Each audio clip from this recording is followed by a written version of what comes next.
Long term in the Big 12, everybody might be trying to chase Texas Tech. Can anybody actually catch them?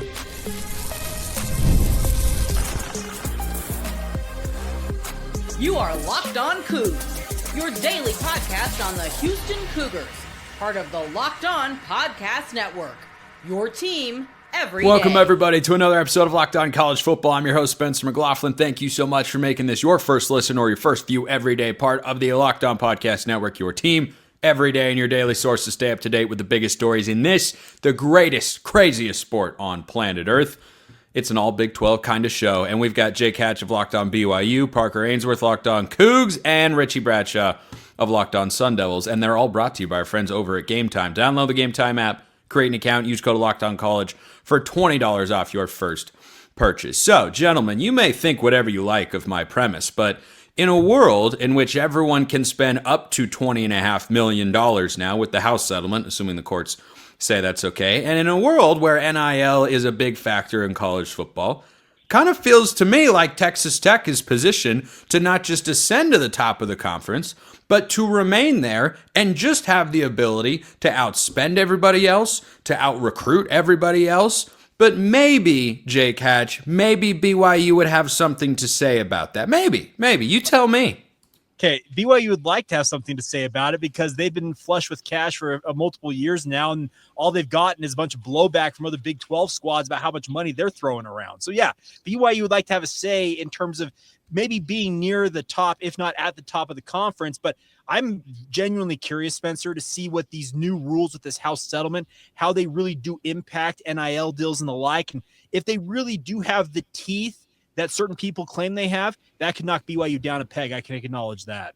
Jake is just confident because he has a mic cover that says Locked On Cougars. That's the only reason that he's talking a big game. But the reason I look at Texas Tech, they're recruiting well. They're inside the top 25 right now in the class of 2026. They have actually only the fourth best class at the moment in the Big 12 overall. But in the 25 cycle, they brought in one of the 5 best transfer classes in the country. That is something I've talked about a lot here in the offseason on my show, because that's a big deal. That's a big deal when you have a sport where everyone talks about how the Big Ten and the SEC are way ahead, and justifiably so. They're so far ahead and they're so much more talented, and all of a sudden, give me the list of SEC schools that Texas Tech out-recruited in the portal, and it's suddenly a really, really long list. Jake, do you think BYU could get to that sort of level one day?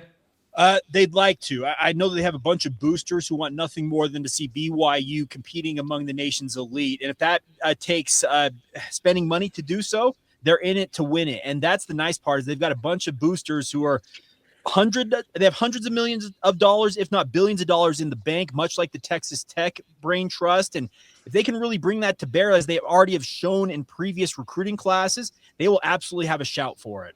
The three Big 12 schools represented here, Parker, only one's got a 5-star committed. And it's Keyshawn Henderson. He's going to play for the Houston Cougars. None of this Cougar tail nonsense. I kid. BYU fans have had a Cougar tail. It's quality. They're pretty good. I will say this much, though. I feel like Houston's got to keep getting quarterbacks, because that's the more you and I get to talk when they have quarterbacks. We talk when Connor Wegman committed. We talk when Keyshawn Henderson committed. It's about the only time Spencer and I get to talk, apparently. I do feel like Houston gets overlooked in this in a big way.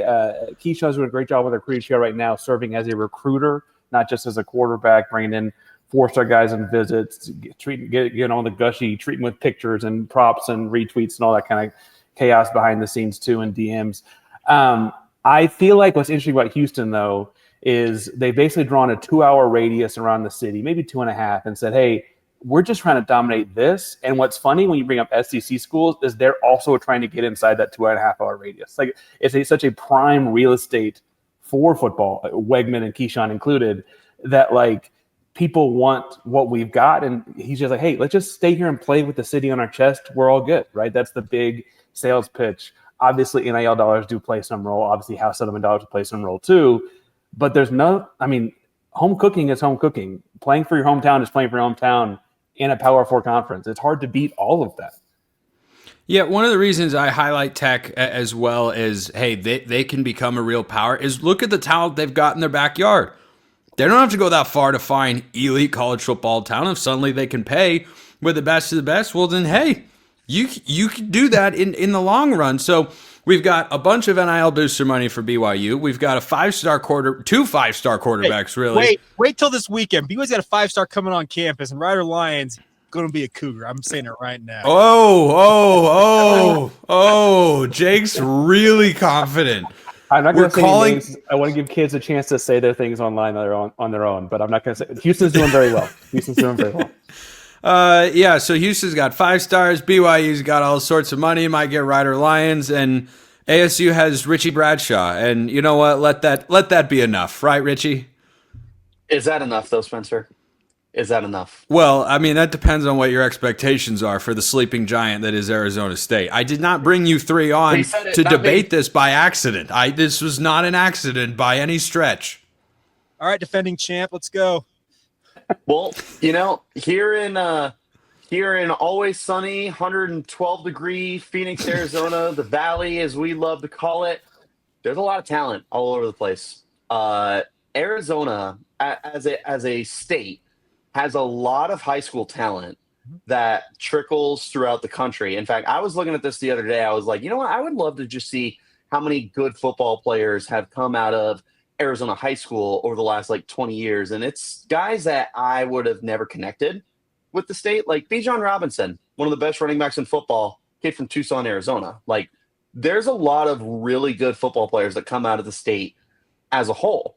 And Arizona State, for a very long time, had a very strong grasp on keeping those kids home. If you look at recruiting classes from 2016 to the 2000s, a lot of these kids stay in state. But since then, a lot of them end up going elsewhere. And now ASU, who has been on the downswing of recruiting for a little while, is starting to realize, hey, there's a lot of really good kids that are in our backyard that are leaving.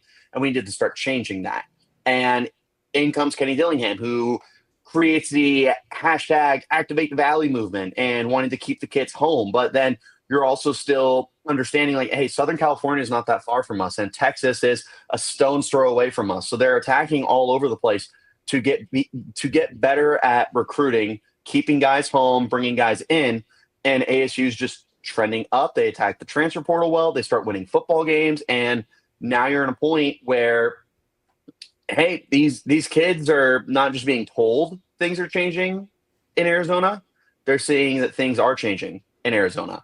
And I want to be a part of that. So let's stay home. Let's stay home and be a part of Arizona State and see if the rest of that can start catching up with everything. But, I mean, you've got the talent in your backyard, and you're in a really good spot where you can recruit Southern California. You can recruit Texas. They just plucked a kid out of Georgia this recruiting cycle. They're able to start just getting all over the place. So as long as they continue building that brand and identifying who they are through Kenny Dillingham's vision, then yeah, you're in a great spot right now. Parker wants to chime in so badly he's going to bite his pen out of his hand.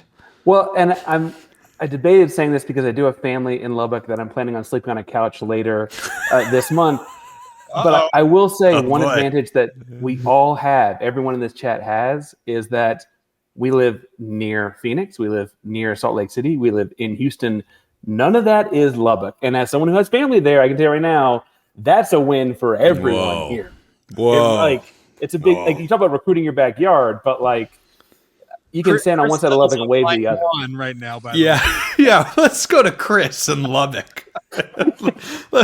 By the way, I just like to point this out as the host of this particular program. I have ventured to Lubbock, Texas myself, and I enjoyed my time there a great deal. There is a wonderful golf course not far from campus where I went.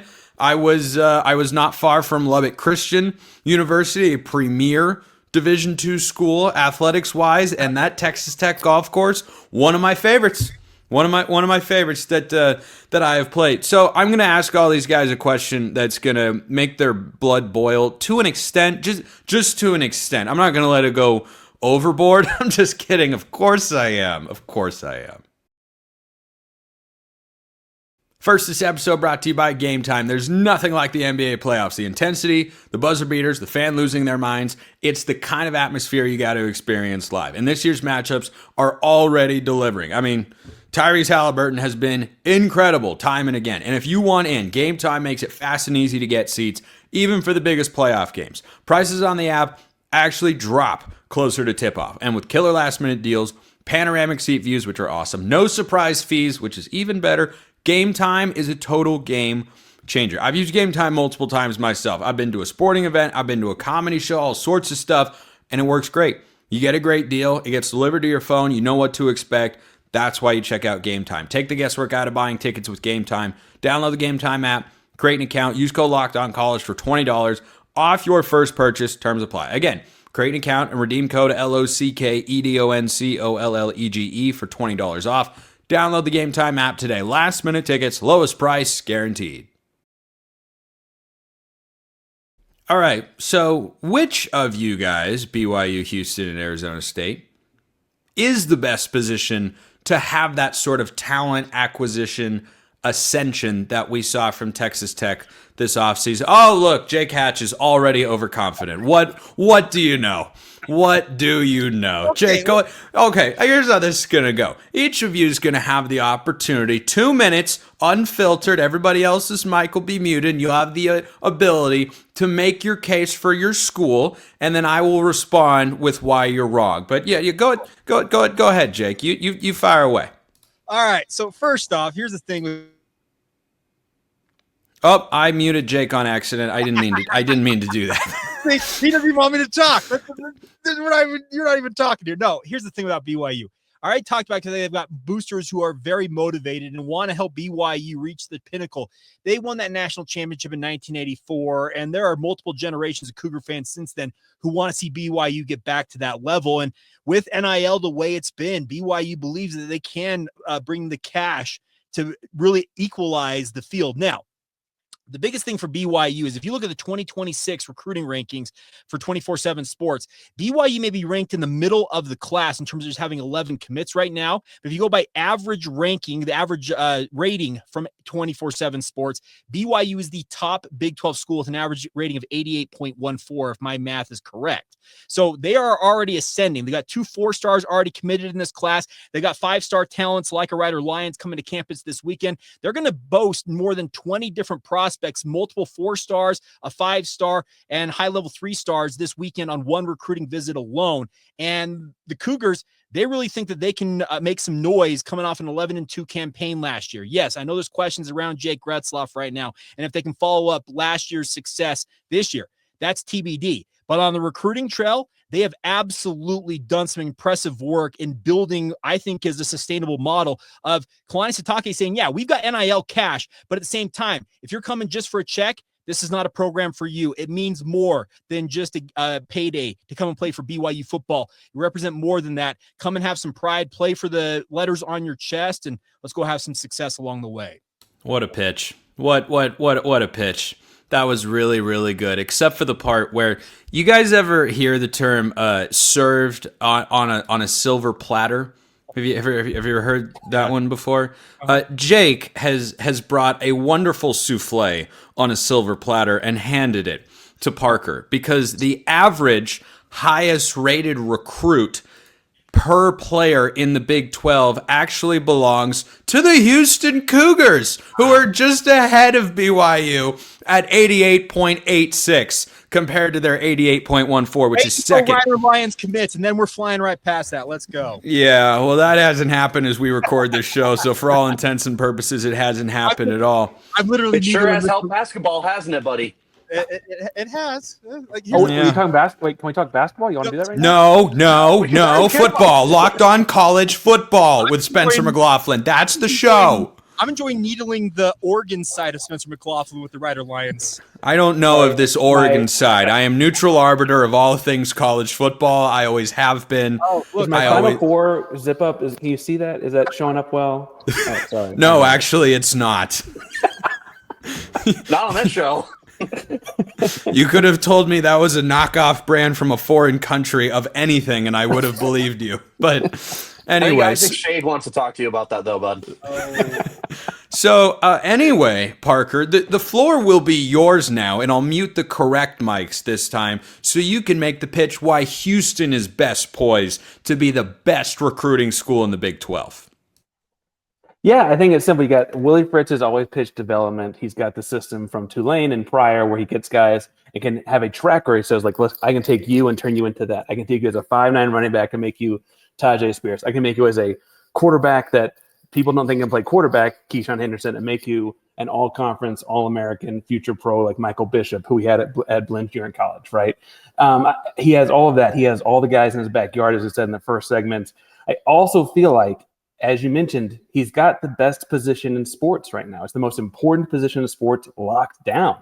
Not to mention he's got Austin Carlisle from class 2025. Not to mention he's got Connor Wegman from the transfer portal to play right away.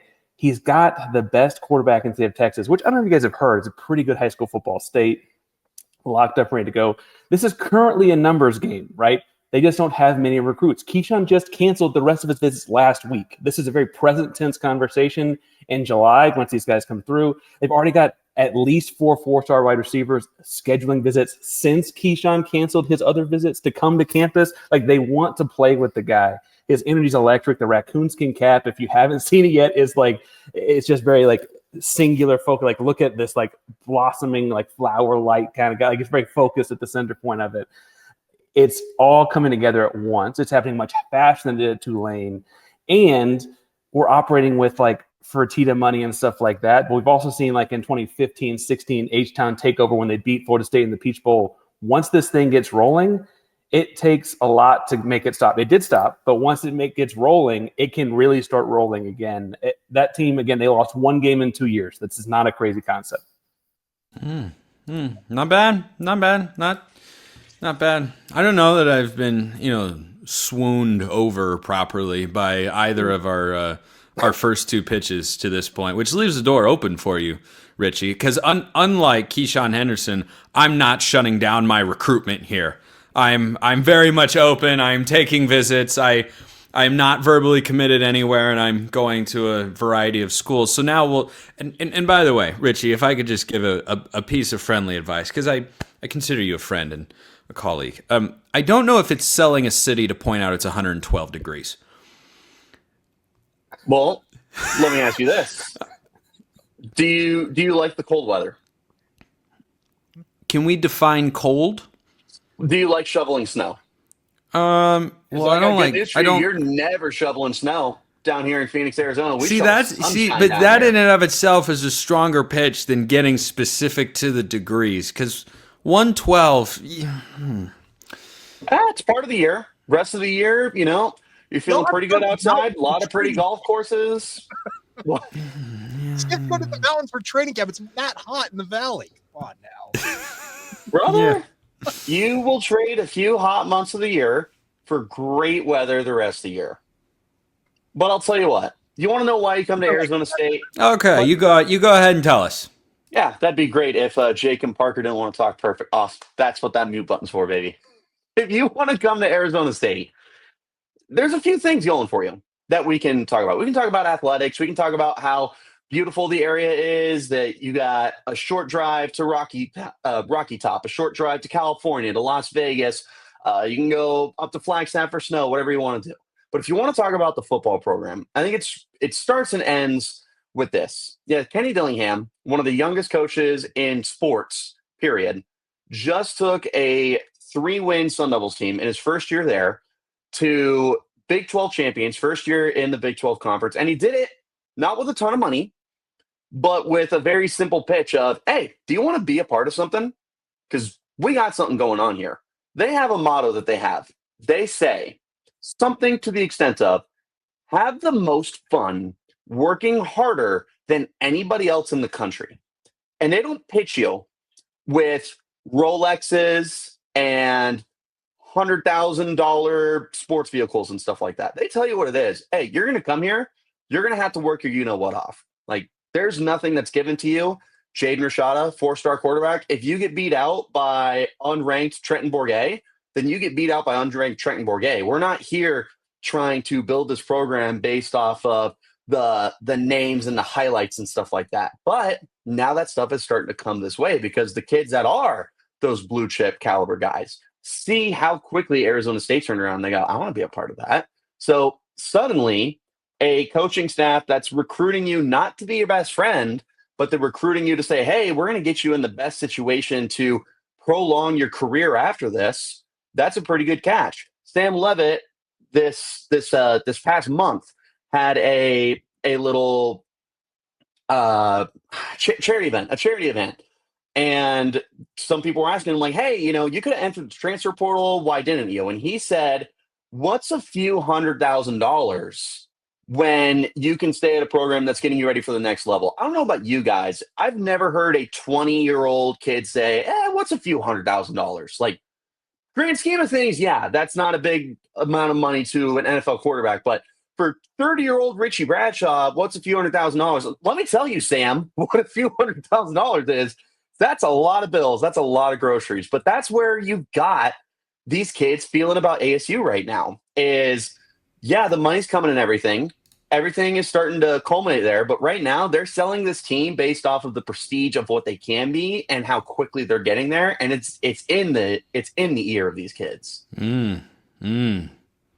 Them's some compelling words, Mr. Bradshaw. And, somehow you did that whole spiel and didn't rub the Big 12 championship enough in the faces of these two guys. I was gonna say, where's the they had a head start. BYU got in there 2 years ago, or I don't know. It's all blends together. Houston, you got in there 2 years ago, and Arizona State comes in first season from the Pac-12. RIP. First season is like, you call this a conference? Mr. King? Nah. Is this? Yeah, that's right. I'm your king. You're Killmonger. Arizona State's Killmonger. Killmonger loses in the end. But anyway, that's those are some good. He was right, but he was right. I don't think that's the moral of the movie. Actually, I don't think that's how that goes. Next up on the show with Thanos right coming up. Oh no, Thanos was right. All I have to do is ride on an airplane to know that Thanos was right. As somebody just drove across the country, I can tell you right now, Thanos was right. Trump spent 30 seconds on the internet and said, "This whole place has to go. It's got to go. It's got to go." All right, we're gonna wrap this up with actual football talk. As badly as I want this to descend into a conversation about Marvel movie themes and takeaways, because these guys are then going to debate with open mics, presidential debate style, who's going to have the highest ranked recruiting class in 2026. Look at Parker, looks like he's getting ready for a boxing match. Oh yeah, don't miss that.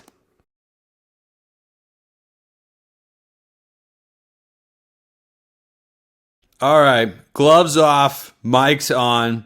You guys can battle it out. I might go in the other room, grab a can of lemonade from the fridge, which I do after like every round of golf, when I want to just relax. So I'll let you guys. Golf courses in Arizona.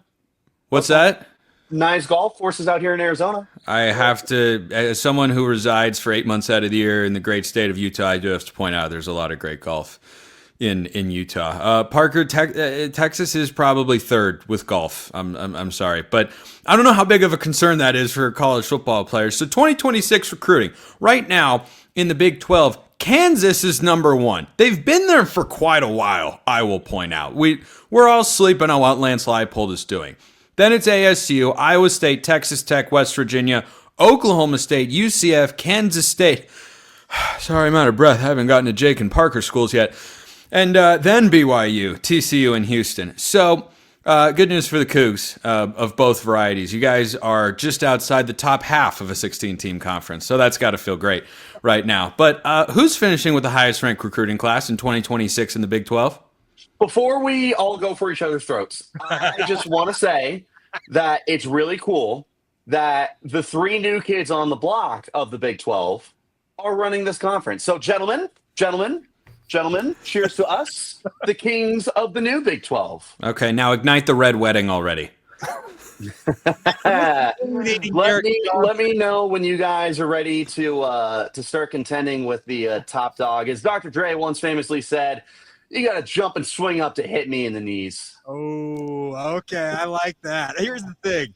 Watch out for this coming weekend. This could be maybe the most pivotal weekend in BYU recruiting history. I'm dead serious about that. I mentioned there's up to 20 different guys that are going to be on campus this weekend, and there's some of them that are already committed that are going to be here, but they can land the guys that think they can land. Speaking of BYU, you're going to see the two Cougars take a major leap, and very well at the end of the day could be at the top Big 12 team in the 2026 cycle if all goes according to plan.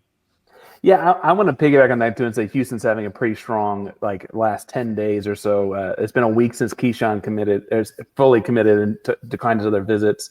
You've seen a bunch of people jump in and take extra visit, take an official visit when they only had an unofficial earlier to Houston. I don't think that's an accident. I also think the thing that we can all agree on here though is every time Tech gets predicted to do well, they don't. Every time Kansas gets predicted to do well, they don't. It's probably not going to end at those two places. Okay, hold on.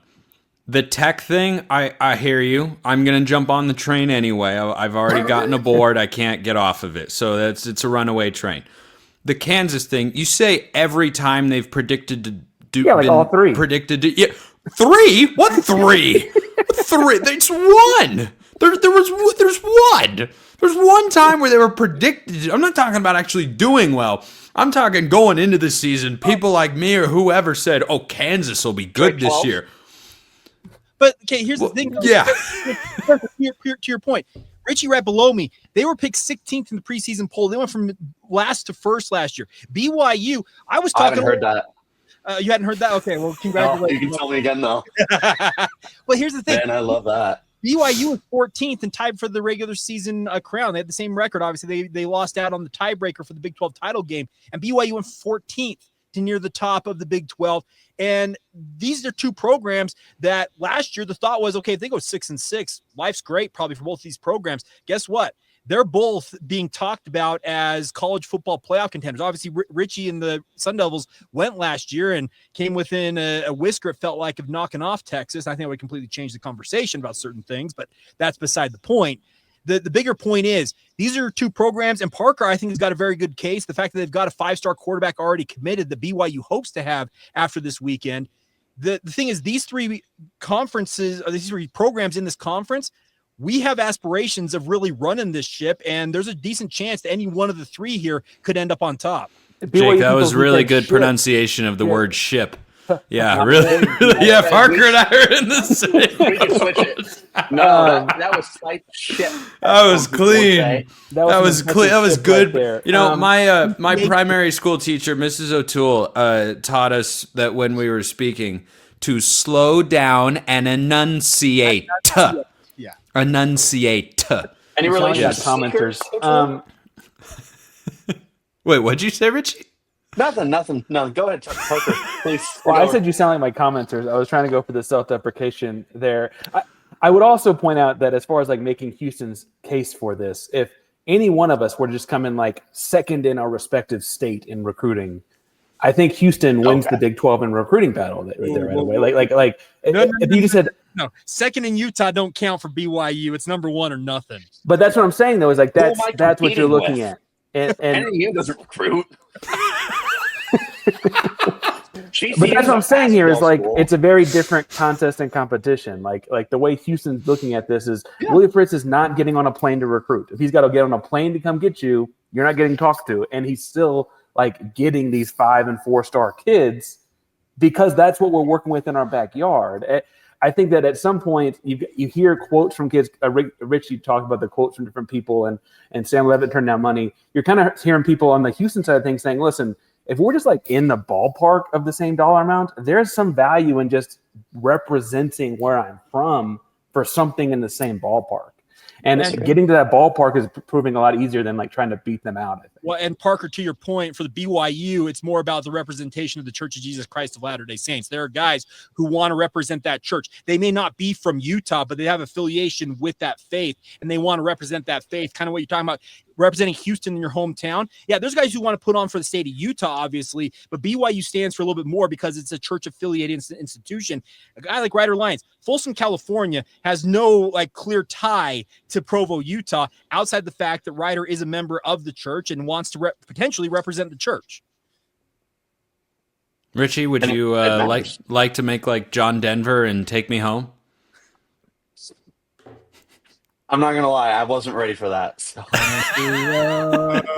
Let's take us home. And all of a sudden, it's Mountaineer Paul with a steel chair. Don't get me started. Mountaineer Paul from the top rope. He'd be so good at that. He would be. He would be. Yeah. No. Locked on Ultimate Wrestling Competition. That Mountaineer Paul would win so quickly and so easily. Segment 2 Mountain Dew would be a whole lot different. His dad's prosthetic in one hand to smack you with, like it'd just be phenomenal. Dude, he would beat us like Kung Fu Panda beat Tai Lung. I mean, it would be glorious. It would be. We have 4 movies now. How many movies are we at right now? Oh, dude, do you think I can? I have to limit myself on all of my shows. Like I can't just go on. I was this close to. I mean, I'm the executive producer of this show. Technically speaking, I mean, my boss might have said something or whatever, but like I could have gone down the rabbit hole of like, let's talk about the best messages from the Marvel movies. But as long as we tie it to college football, I technically would have been in the purview of my contract. But Thanos would take out everyone with a cartoon character as their profile picture, right? Like that's a clear-cut line. But Poe had like that Probably thing that would just throw Thanos for a loop. So the whooshy finger hold. Whooshy. The whooshy finger hold. Yeah, there we go. Okay. Yes, he was not, in fact, bluffing. I am not bluffing when I say we're going to wrap the show there for today. Jake Hatch, locked on BYU. Parker Ainsworth, locked on Houston. Richie Bradshaw, locked on Sun Devils. I'm Spencer McLaughlin. Appreciate everyone listening. I'll see you next time. And until then, hope you have a wonderful rest of your day.